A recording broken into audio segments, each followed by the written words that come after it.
Okay, so I just want to get started with, I'm just going to share the document that goes with this guy. Yeah.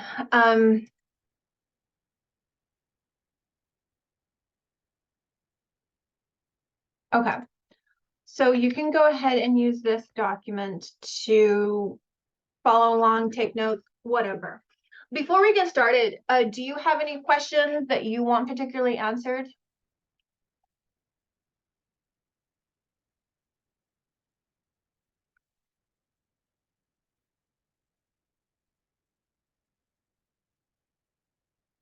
All right, we'll just get going then. Okay. All right. So what we're going to be doing today is first of all, how I help my students determine if they should take the ACT or the SAT, how to use their past PSAT scores to predict their SAT or ACT scores, that forever conundrum about why good students don't always get good scores and what I do about it and what anyone can do about it, how to self-study, if you're going to be looking for a coach or a tutor, how the right questions to look for, to ask, and to what you want to be looking for. How to, from my experience, the most impactful parenting, the best parenting I've seen my students receive. And then this question, I get this question a lot. When should I, now that a lot of schools have gone test optional, when should I submit a score? When shouldn't I submit a score? And so just let me know if you have any additional questions. You can send me a message or whatever, or just you can say if you have another question. Okay. All right. So how to determine if the ACT or the SAT is right for your child? I have 3 links here. One is a document I wrote. I think I want to say I wrote this a year ago. The next one is a Google form. I give people to kind of set them up. The first page is some of the basic questions I ask, and the second page is an assessment test. It's not testing, it's not an assessment test necessarily where it's testing to see if they can do it. It's a self-reporting. Do you know this concept? Do you know that concept? It's considered comprehensive. So if you have your child just go through that, they can say, oh yeah, I know what that is, or no, I have no idea what that is, and that will let them kind of give me an idea, give you an idea, give them an idea of what they need to research or study or review. Okay. I also do a free session where I will help with this. You can set that up with this third link right here. Okay, so this is the guide for parents. This is the form, and this is the link to setting up a free session if you still have questions beyond this. Generally speaking, the ACT is a faster test. You get about a minute per question, and it's a little bit easier. They've done some analysis on like the words presented on the ACT, and they're about 11th grade, where the SAT, if I remember correctly, is 12th grade or considered the first year of college. That's the level of the writing. And so the SAT is considered a little bit more, it's collegiate level writing, whereas the ACT is junior and senior and high school level writing. I don't think that's that big of a deal. A lot of other tutors find that to be very important, because the way I teach the reading passages basically kind of marginalizes that, but you know, it is still an important consideration. Generally speaking, the SAT is considered a little bit harder. Not necessarily harder to get a high score on, just each question is harder.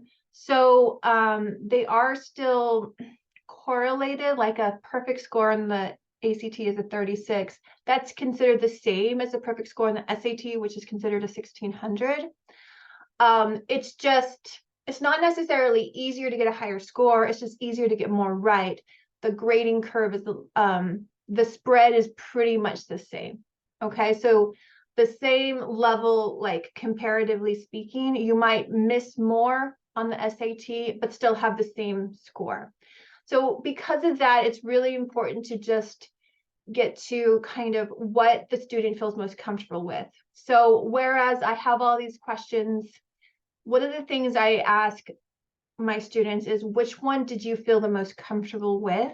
Oftentimes that is the determining factor.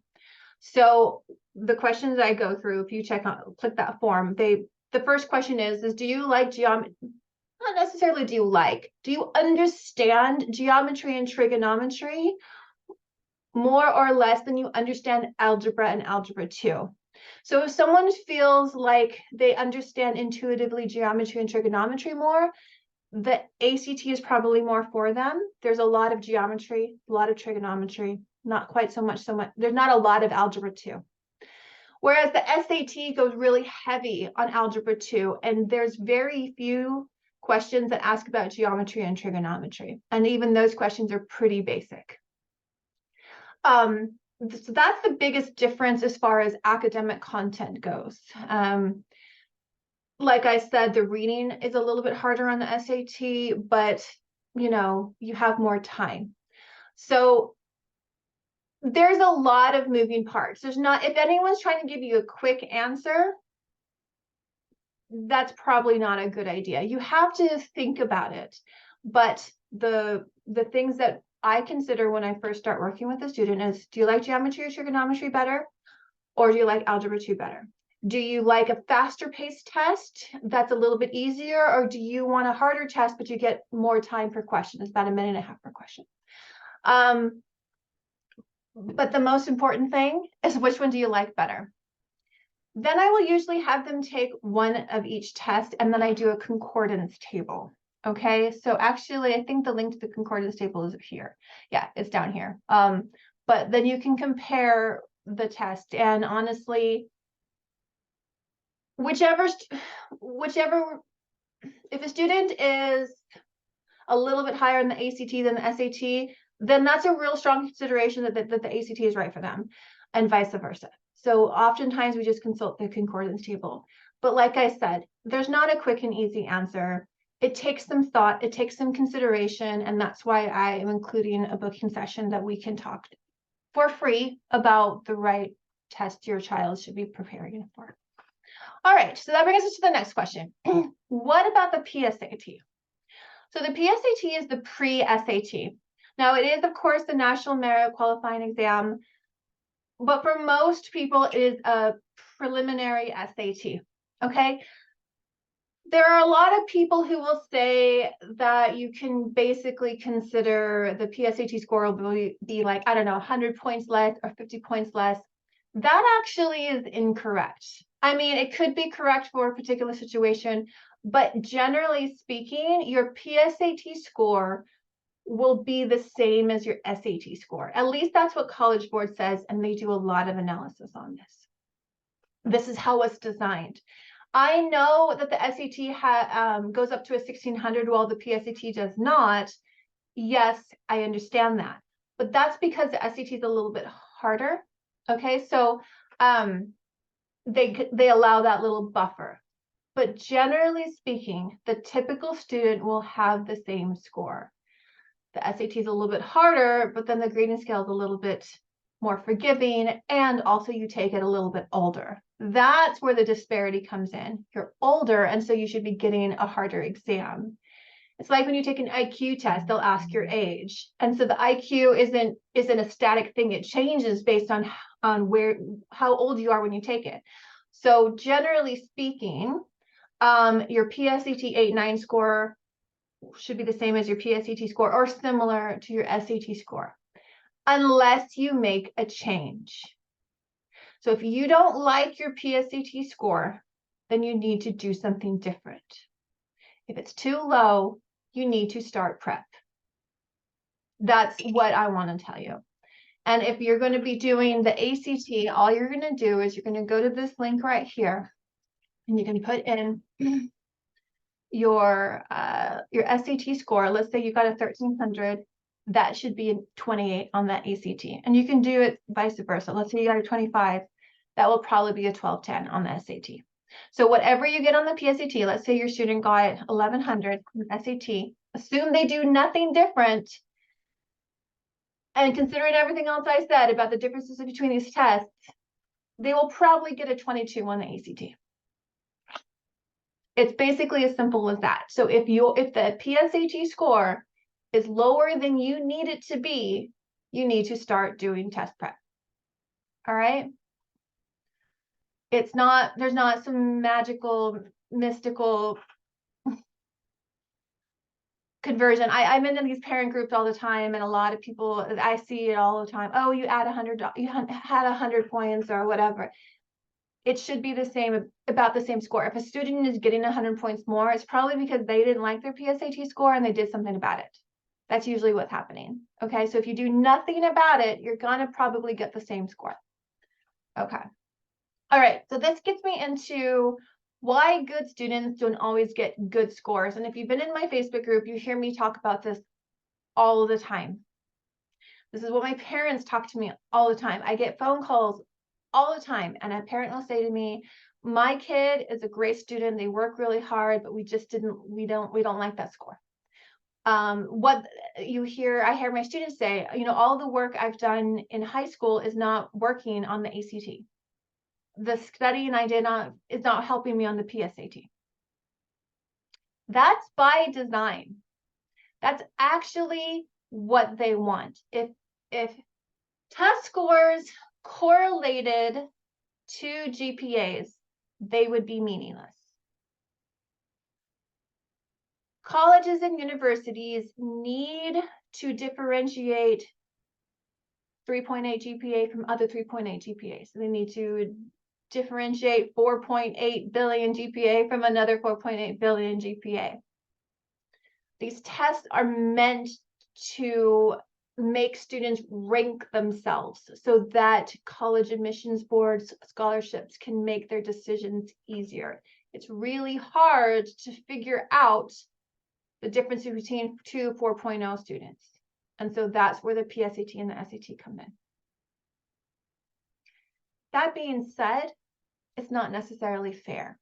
This is a question I actually had a student working on this morning in my morning class. She actually got this wrong. This question, just take a look at this question. This passage most strongly suggests that one reason Freeho finds the work of a DJ freeing is that. Now, let's just take a second and think about this. Normally, we think a DJ is going to make you move physically, which is what she thought, and she chose A. It allows him to encourage physical movement. But when you actually go to the passage, it says the energy that comes out of music puts vibrations out in the air and hits people's bodies. It connects to their spirit, and that's what makes them move. Whether they are moving physically, mentally, or emotionally, it is a serious lesson of music, he says. Which means J is the right answer. This is counterintuitive. Most people think a DJ puts out music that makes you move physically, and that's what's freeing. That's what every song about DJs says. That's what the zeitgeist says about DJs. And so when a student gets this wrong, is it because they're not intelligent or they're not worthy of going to Stanford? No, it's because it's counterintuitive. This happens over and over again. And it's not just on the reading passage. You'll see questions on the math passage that will say, solve for x plus 1 instead of solve for x. And smart students are so used to solving for x, they answer 7 instead of 8. That kind of thing happens constantly. And so to get better at the SAT, you can't go back to high school and learn high school and study in high school. You have to practice the SAT. To get better at the ACT, you have to practice the ACT. Because these questions are counterintuitive. They're very, very tricky. I've seen passages that they pull a passage that where Abraham Lincoln told abolitionists not to break the law. And there's questions about that. And literally the answer will be, Abraham Lincoln didn't consider himself an abolitionist because he was admonishing them. I've seen that question before. That's counterintuitive. You'll see questions about what do the experts say about organic farming? And the answer will be, there's pros and cons, instead of organic farming is great. This happens all the time, okay?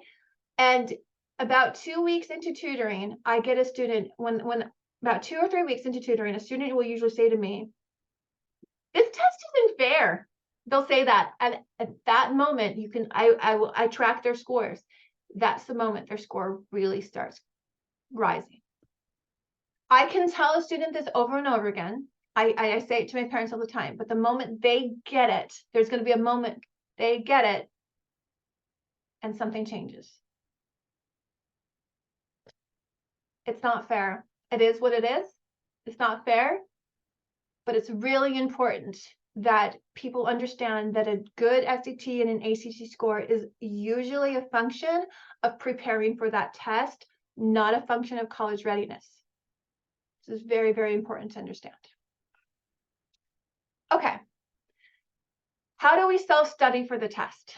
Okay, so what I propose here is a modification, a self-study modification to my approach.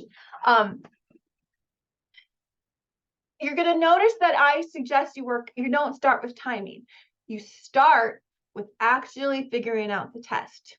If I want to run an 8-minute mile, do I run a mile or do I run for 8 minutes? I'm going to run a mile. It may take me 12 minutes. It may take me 11 minutes the next time, 10 minutes the next time. I don't run for 8 minutes and stop. That's not going to get me where I need to go. I mean, it may, but it's going to be very slow. So I know that when people read this, they think, oh my gosh, that's going to take so long. This actually is faster than the other way. Okay? So you take a test, you just take the entire test, no guessing, and you go ahead and let it be an open note test. Because a lot of times, here's this weird thing. The best time to learn information is when you need it. So if you allow yourself to do an open note test the first few times, that's going to be the best way to learn everything you don't know. And then you take practice tests, closed note, and without timing. So take as long as you need, but no notes. And then after you get the score you want, then you take practice tests, closed notes, and timed as if it's actually the test day situation until you get the score you want. Now, of course, if you roll in a tutoring program, in my tutoring program, this is going to be a lot faster. But if you would like to self-study, this is how you do it. Okay, you don't start with timing. You do timing last. You do content first, strategy second, timing third.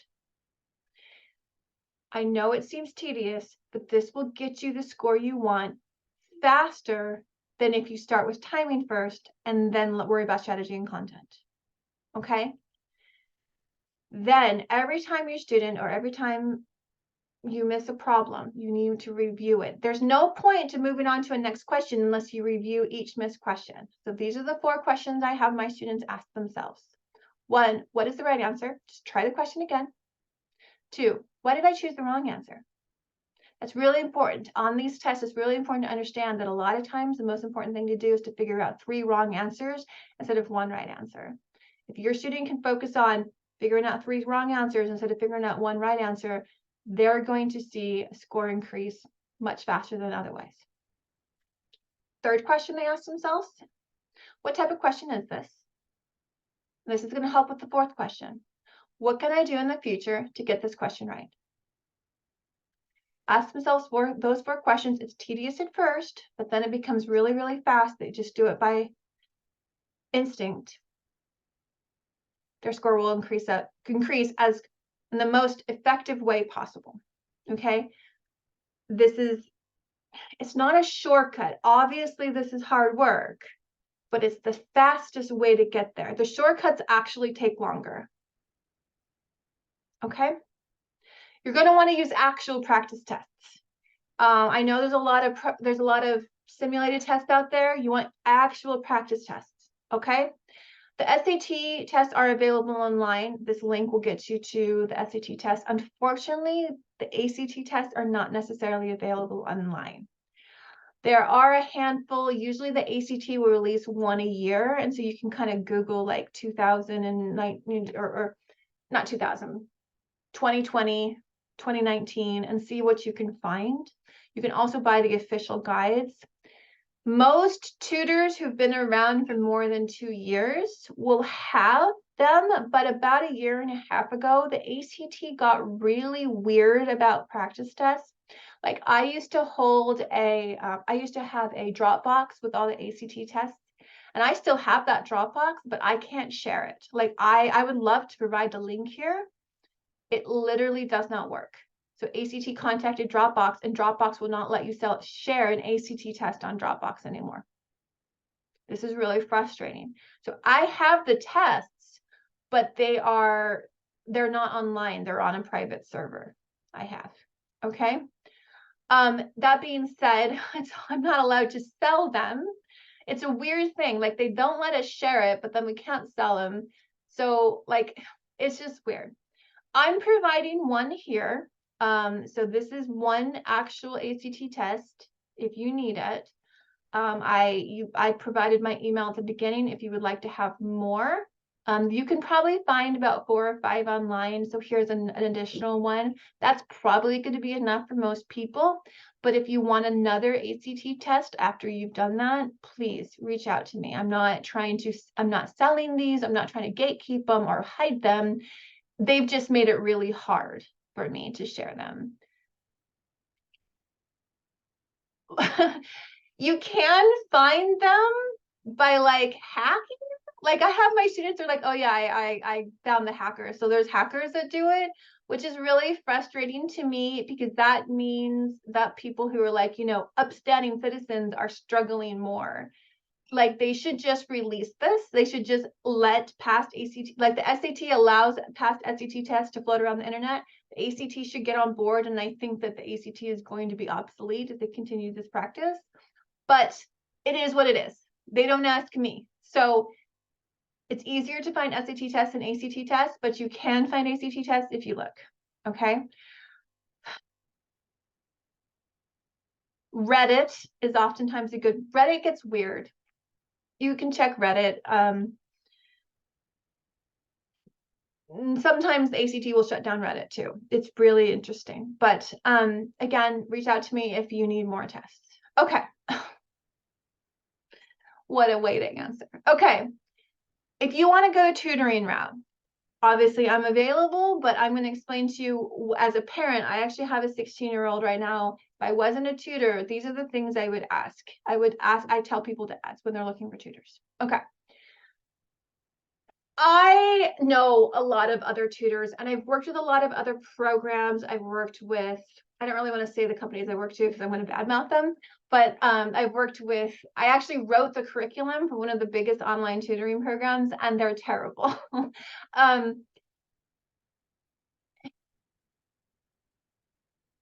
also know a lot of other tutors who really get weird about this test. They get kind of gatekeepy, I will. So here's some questions I recommend you ask to make sure that your tutor is one of the tutors that gets it. When I say get it, they're seasoned. They understand the ACT, they understand the SAT, okay? Ask them why, in their opinion, do good students not always get good scores, okay? So hopefully they'll answer something like me because the SAT is trying to get good students to get things wrong. A bad tutor will say, because grade inflation, the SAT, and because, A's don't mean anything anymore. That's like a lot of bad information that's half true.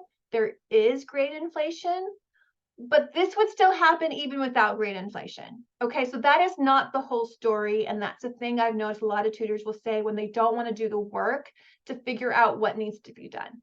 Okay, so you want to watch for that. Make sure that a tutor understands that this is a little bit of a game, that like this question right here, this is the reason why my student missed this is not because she's not a good student or she doesn't deserve her A's. It's because the question was counterintuitive. You want to make sure that they understand that. You're going to listen for that in their answer. Okay.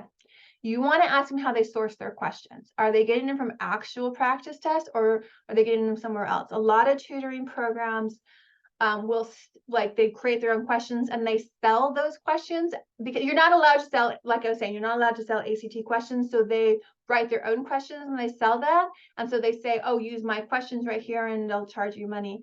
That's a racket. You can't sell, you're not allowed to sell SAT and ACT questions first. And second, ACT and SAT questions are the best. You want to use those questions. So if someone's trying to sell you their program, that's a racket, okay? You want to ask them how they teach the ACT science and the SAT reading, the reading test. The science test and the reading test are self-contained. So you don't need to know science. There's like 3 science facts you need, or you need to know how to read to do the reading test. The information provided on these tests, the information you're being asked about is provided in the passage itself. You're not going to bring in outside information. So if you get an ACT science teacher who's trying to teach you biology, that's not a seasoned coach. That's not a seasoned tutor. If you get an SAT or ACT reading teacher who's trying to teach you literature, that is not a seasoned tutor. That is probably a teacher who thinks that these tests are actually, you know, like a final exam in high school. I am not mad at that. It's just incorrect. Okay? You don't need to study science. You don't need to study literature to get a good score on the science and the reading test. Okay? Then you also want to ask them why some demographics get higher scores than others. The truth of the matter is, children of we see score different, whereas, you know, there's an average, and, you know, anyone can get a perfect score. Okay, that's true. Okay, anyone can get a perfect score from any background. The trend is the higher your socioeconomic class, meaning how much money your parents make and how educated their parents are, and the race of your parents actually will give a higher average score. So if a person says that SAT scores are completely a function of students' ability, and they have, even though there's countless studies that show this is probably a tutor who doesn't understand the test. Because unless they actually think basically racist and sexist things, that is not a good explanation. So you're going to want to ask them that, okay? There is, when you have, you know, the higher your socioeconomic class, the probably more funding your high school has, which is a reason why you're going to have a higher SAT score, not because the student is smarter. It's a very important thing that you want to make sure your tutor understands. Okay? So things to look for. There are some I've actually had tutors say to me, when they learn how I teach, they'll say, well, that's not fair. You're teaching students how to get things right that they shouldn't get right. And I think that's the most ridiculous thing I've ever heard. I've had so many tutors tell me that. You're teaching students how to get things right that they shouldn't get right. I don't know what that means. Who's to say that like a student shouldn't get a higher score? If I can teach a student to get a higher score, that is exactly what I've been hired to do. So be careful of tutors who say things like that. Again, they're not using non-official material. They're bringing in outside understanding. And then you want to be careful of a tutor. You get a lot of tutors who believe the SAT and the ACT are the best way to determine college readiness. Forget grades, forget anything else. The SAT is the singular best thing you can do. No, if your tutor thinks that the SAT is completely fair and the ACT is completely fair, that is a tutor I would run away from. Okay? You want the tutor to understand the game and to teach your child to play the game. Okay? All right. This is an example of one of the best parents I've worked with. Okay. What is the most impactful way to support and encourage your child to do the best on the SAT and the ACT? You want to understand the SAT and the ACT is just one part of the college admissions game, and it is a game. Okay. I've had students who actually got grounded and had their cars taken away because they had a good score. It just wasn't like a perfect score, and they got grounded and they got yelled at.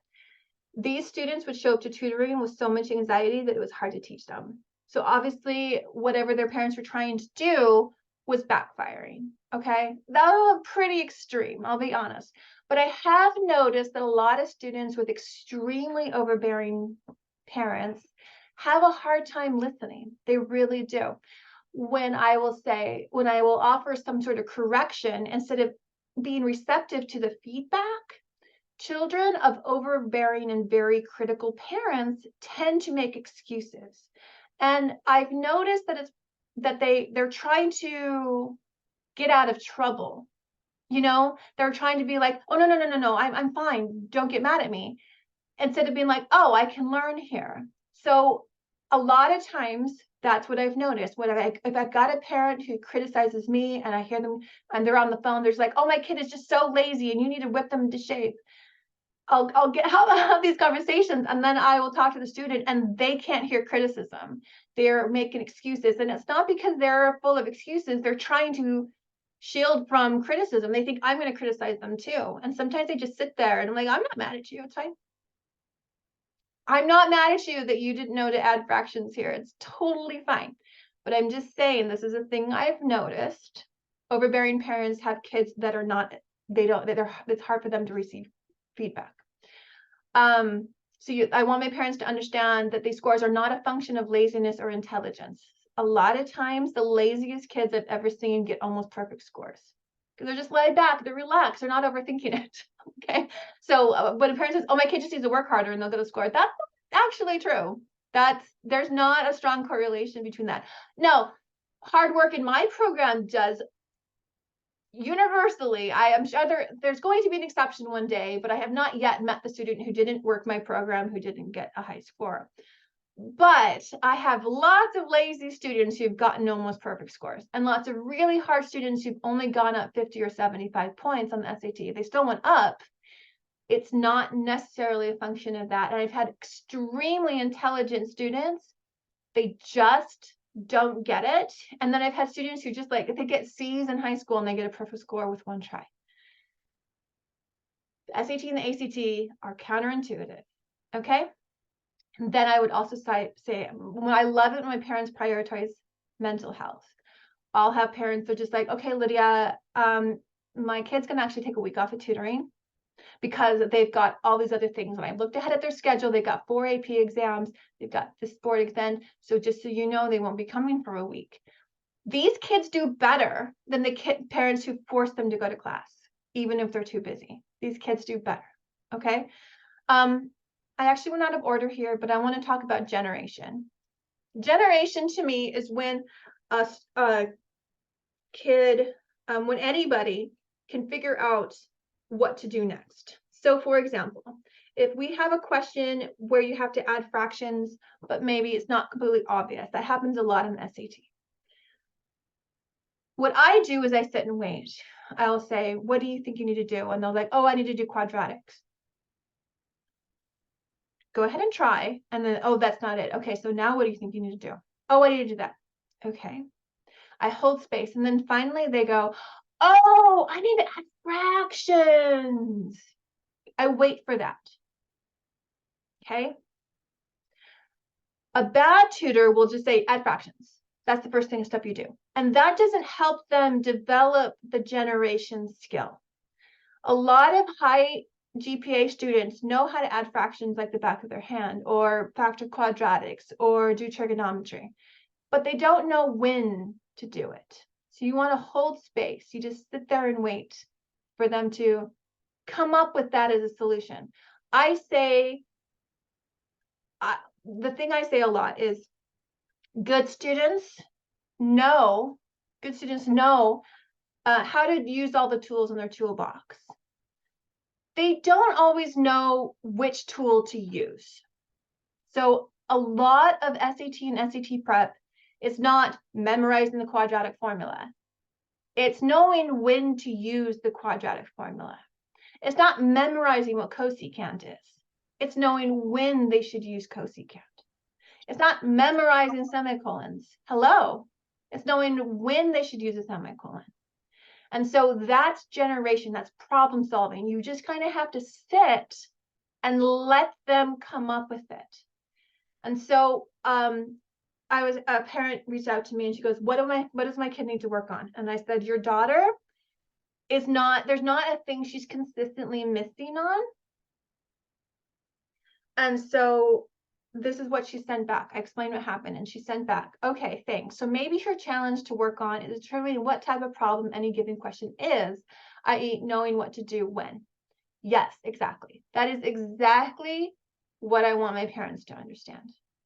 She said that back to me and then I knew she was going to do that. And her daughter actually is one of my students who she had a goal. We met that goal, and now she wants an even higher score. She got her 1300, and now she wants a 1440, 1450.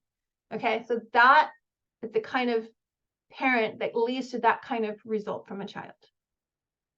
Okay.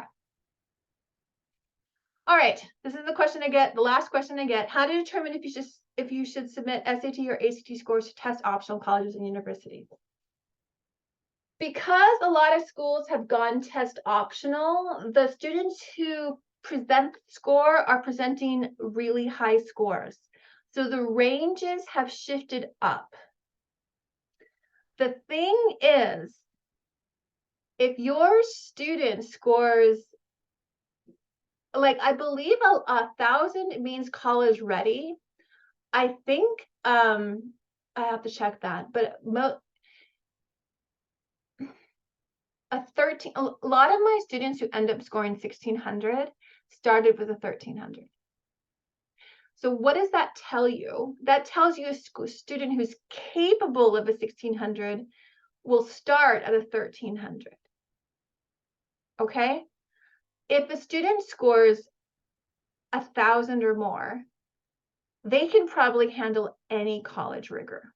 If a student scores a 1,300 or more, they can probably handle pretty much any prestigious college rigor.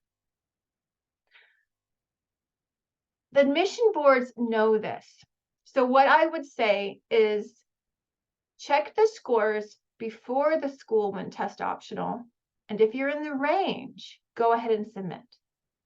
The reason why you want to do this is because we've had, ever since the pandemic, and schools have gone test optional. You know that grade inflation I was talking about earlier? We've seen an explosion of grade inflation. So if your student has, let's say, a 4.0 and a 1250 on the SAT, sure, that may be a little bit low. That 1250 may be a little bit low for the school. But if a student who gets a 1250, that means that they weren't just they didn't just get A's because they were being handed out A's. If you're scoring a 1250, that means you're smart. Okay, so you earned that 4.0.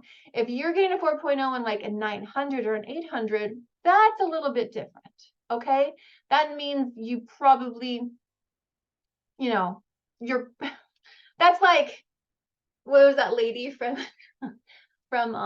Full House, her daughter? That's the kind of situation where that happens. Okay, so but if you're scoring if it's 4 digits on the SAT, or if it's above a 20 on the ACT, you're not someone who has been like handed everything and just has paid for their grades. Okay, so I recommend submitting scores more than most other coaches or tutors recommend. You want to think about it as a whole package. Okay, so if you've got a student who's got a 3.9, does all the sports, and maybe the average of the school is 1,300, but they've got a 1,250, that 1,250 says, I can do this. I can do the range. So it's not, when you're thinking about SAT and ACT scores, I wouldn't necessarily think, how is it going to compete to someone else? You want to think, how does this SAT score fill out the complete picture of the application? The problem is we don't know the right answer. This is just my opinion, and you have to make the decision for your child. But a lot of parents make the decision from a very protective sense, and it's actually kind of backfiring in a way. That being said, I understand. I'm a parent too. But I am not telling you that this is absolutely the right way to do it. I'm saying I would just like you to consider, instead of just saying what's the average, only do average above or something short and quippy like if it's below a 1,300, don't submit. I feel like that's just not a big enough picture. You're going to want to look at everything. Consider the entire application in its gestalt. Look at the before ranges, and then try to understand from the admissions officer what they're going to see. So if you got a 4.0, and you don't submit the SAT score, they might think this kid just pays for his grades. But if you got a 4.0 and you got a 1250, maybe they want to see a 1300, but they know this kid didn't pay for their grades. That's kind of what you want to think about. What is the story being told with the entire package? All right. Okay, so I believe that's all the questions. Is there any other questions that anyone has that I can answer here?